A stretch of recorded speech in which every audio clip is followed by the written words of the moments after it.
ক্ষমতায় টিকে থাকতে অসুস্থ প্রতিযোগিতা শুরু হয়েছে বলে মন্তব্য করেছেন বিএনপি মহাসচিব মির্জা ফখরুল ইসলাম আলমগীর। বলেছেন, সংসদ ছাড়া সংস্কারে পরিপূর্ণতা আসবে না। তিনি বলেছেন, একটা গোষ্ঠী দেশভাগের উস্কানি দিচ্ছে। বিএনপি নেতারা বলেন, কিংস পার্টির নামে আওয়ামী দুর্বৃত্তদের ফেরানোর চেষ্টা চলছে। বকশীবাজারে খালেদা জিয়ার জবানবন্দির ঘটনা প্রবাহ নিয়ে রাজবন্দী জবানবন্দি নামে বই লিখেন কয়েকজন অনলাইন অ্যাক্টিভিস্ট। পতিত স্বৈরাচার সরকারের আমলে যা প্রকাশ করা যায়নি। বৃহস্পতিবার বিএনপির গুলশান অফিসে সেই বইয়ের মোড়ক উন্মোচন করেন দলটির মহাসচিব মির্জা ফখরুল ইসলাম আলমগীর।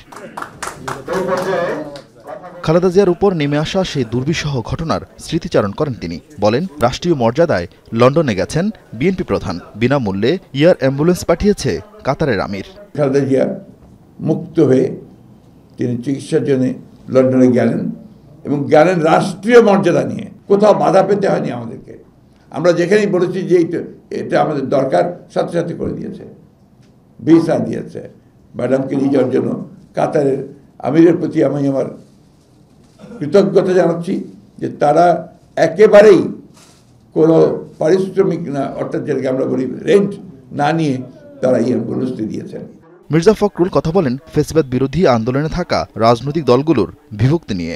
কি দুর্ভাগ্য যে এখন যেটা শুরু হয়েছে এটাকে আমি মনে করি এতটুকু সুস্থ ব্যাপার না, অসুস্থ একটা প্রতিযোগিতা শুরু হয়েছে ক্ষমতায় টিকে থাকবার জন্য। আর ক্ষমতা তো টিকে থাকবে তখনই যখন এটাকে তুমি সেটেল করতে পারবে। কিন্তু বিভক্তির রাজনীতি যেন আমরা না করি। স্ট্রাকচার তৈরি করার সংস্কার অবশ্যই লাগবে, কিন্তু সেই সংস্কারটার যে পেছনে যে শক্তিটা লাগবে সেটাকে একটা নির্বাচিত পার্লামেন্ট, নির্বাচিত সরকার।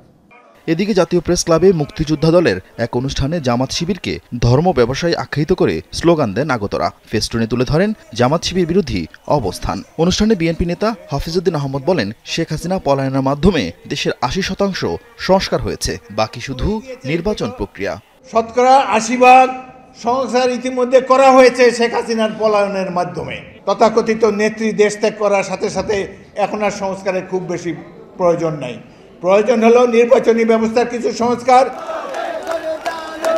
বিকেলে দীর্ঘদিন পর দেশে ফেরা যুক্তরাজ্য স্বেচ্ছাসেবক দল সভাপতি নাসির আহমেদ শাহিনকে নিয়ে জিয়া রহমানের সমাধিতে পুষ্পস্তবক অর্পণ করেন বিএনপির যুগ্ম মহাসচিব এমরান সালে প্রিন্স।